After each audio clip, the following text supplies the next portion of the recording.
इस कार्यक्रम के सभी तथ्य मूल दस्तावेजों, किताबों से लिए गए हैं।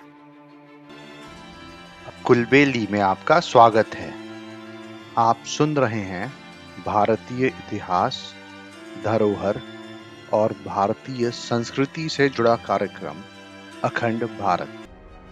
भारत के आजादी की कहानी के तीसरे एपिसोड में हम सुनेंगे अंग्रेजों ने कैसे अपना अत्याचार बढ़ाया, उन्हें रोकने के लिए टीपू सुल्तान की क्या भूमिका थी और अंग्रेजों ने कैसे मराठों पे अपना प्रभाव बनाया। पिछले एपिसोड में आपने सुना था मुगल बादशाह शाह आलम को 26 लाख रुपए देकर अंग्रेजों ने बंगाल, बिहार और उड़ीसा की दीवानी ले ली। इस तरीके से ईस्ट इंडिया कंपनी के पास दीवानी के मामले निपटाने और मालगुजारी वसूल करने का अधिकार मिल गया। अब सुनते हैं आगे।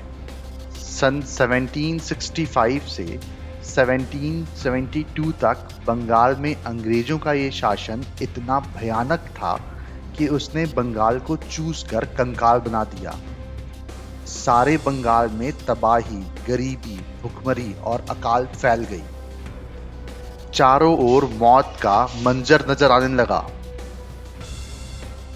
सन 1772 में वॉरेन हेस्टिंग्स कंपनी का गवर्नर बनकर कलकत्ता आया। इतिहासकार कहते हैं कि क्लाइव ने देश में अंग्रेजी राज की जो बुनियाद रखी थी, हेस्टिंग्स ने उसे और भी पक्का किया। उसके सामने एक ही बात थी, चाहे ईमानदारी से हो या बेईमानी से, जैसे भी हो, जल्दी से जल्दी भारत की अधिक से अधिक दौलत को इंग्लैंड भेज दिया जाए। अब आइए महाराष्ट्र की ओर चलें। मराठों की ताकत अंग्रेजों की आंखों का कांटा बनी हुई थी, इसलिए अंग्रेजों ने एक चाल चली। उस समय पेशवा की गद्दी पर रघुनाथ राव बैठे हुए थे, क्योंकि गद्दी का असली मालिक उनका भतीजा नारायण राव अभी भी नाबालिग था।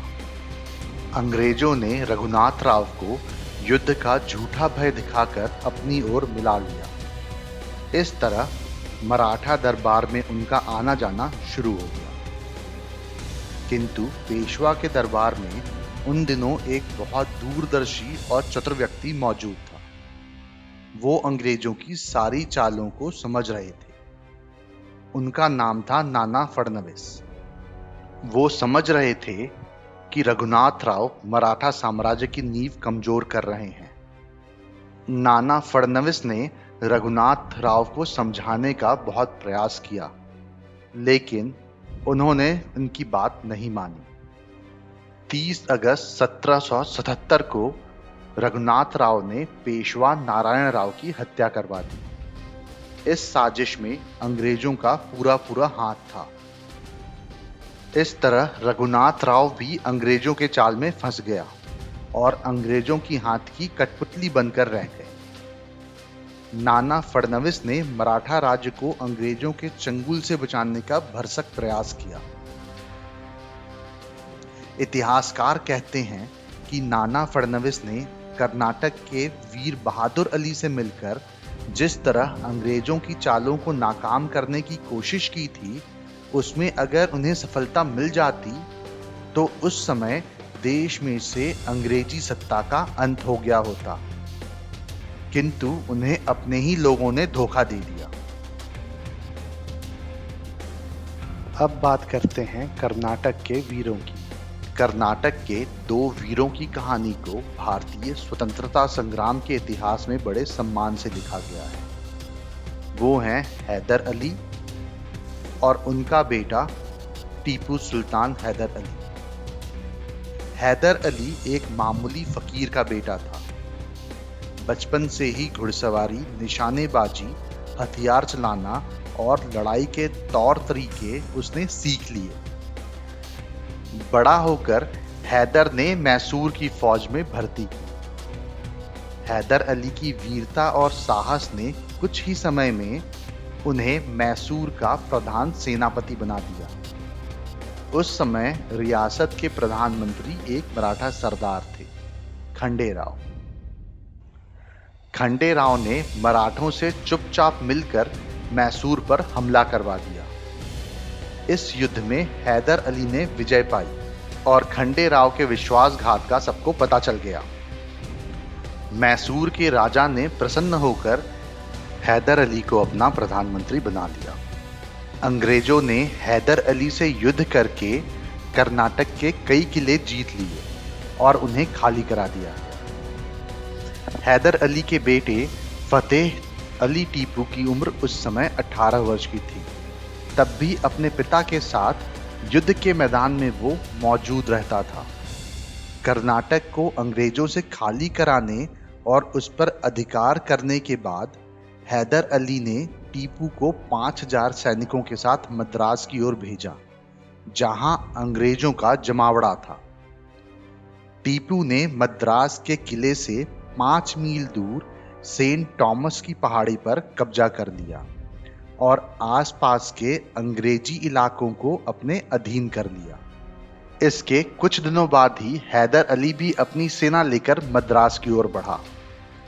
मद्रास में अंग्रेजों का क्या हाल हुआ, इसका रोचक विवरण एक फ्रांसीसी इतिहासकार ने प्रस्तुत किया है। इतिहासकार कुछ ऐसा लिखते हैं। मद्रास विजय के अवसर पर हैदर ने अंग्रेजों से कहकर मद्रास के सेंट जॉर्ज किले के सदर फाटक पर एक चित्र बनवाया, जिसमें हैदर एक शामियाने के नीचे तोपों के ढेर पर बैठा है।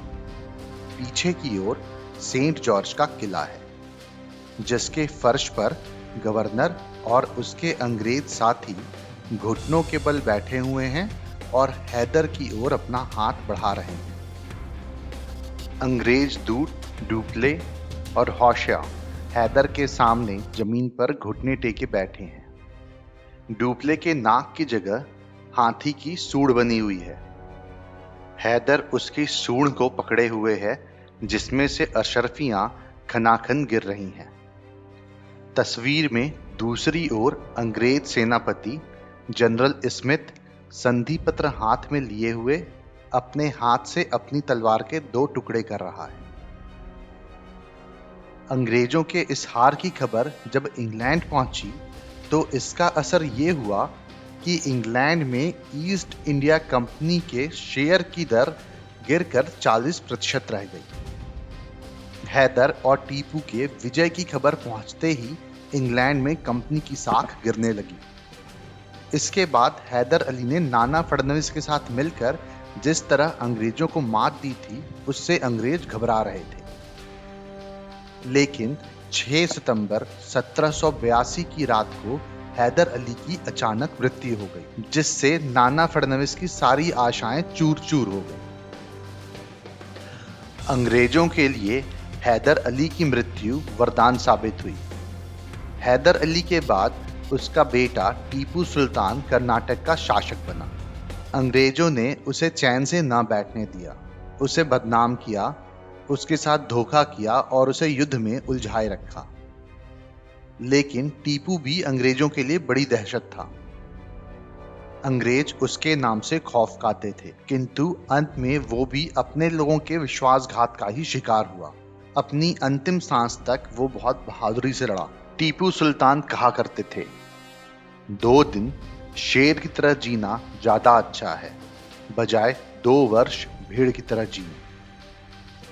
श्रीरंगपट्टन में आज भी टीपू की कब्र उसके साहस और वीरता के गुण गाती है। मुझे उम्मीद है आपको ये कहानी पसंद आई होगी। ऐसी ही और कहानी सुनने के लिए हमारे चैनल को लाइक और सब्सक्राइब करें। इस कहानी को ज़्यादा से ज़्यादा शेयर करें। जल्द ही मिलते हैं एक और नई कहानी या किस्से के साथ। तब तक के लिए धन्यवाद।